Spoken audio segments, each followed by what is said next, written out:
I actually grew up at McKendree. My parents have been longtime members. We lived in town in Atlanta for a while and went to a different church there. And then when we moved back, we lived right next door to formerly Sugarloaf United Methodist. So I started going there, and we were sending our son to preschool there.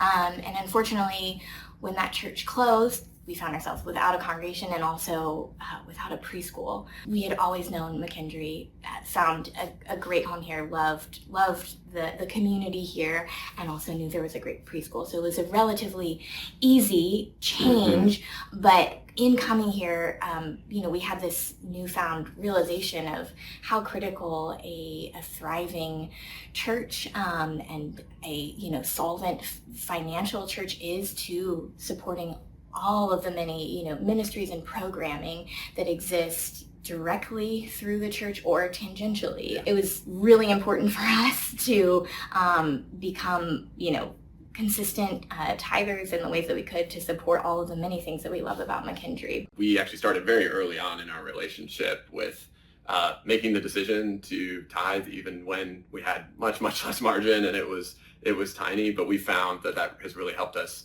kind of build the muscle of giving. But we found that building that muscle early was really important for us.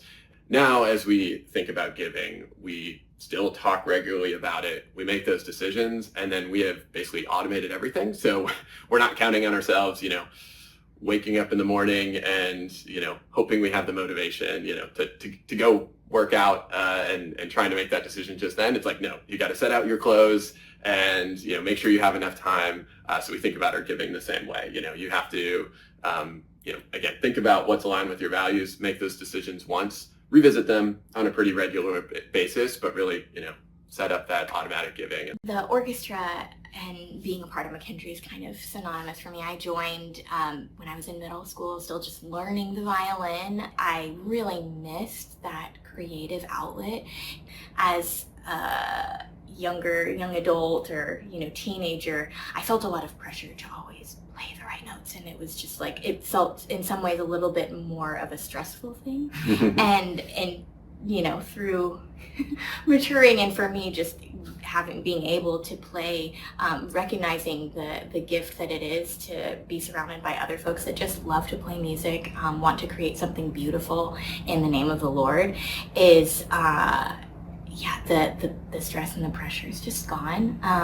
That's not to say I don't want to still play excellently, but in some ways, with the pressure off, I am playing better than I ever have, because the goal is not about hitting all of the right notes, right? It's about making a joyful noise unto the Lord. In this time that we live in our world, where there is so much destruction, being a part of creating something is really powerful in a way that I did not anticipate when I was like, I'm going to start playing violin again. One of our primary ministries right now is raising great kids who, can be the next spiritual leaders or whatever that looks like. And so, again, giving money in some ways is like, we can do that right now. Even when that margin feels tough, like we can still do that. And then from a time perspective, we just try to do everything we can at home. As they age too, building that muscle for them too is super important to us. We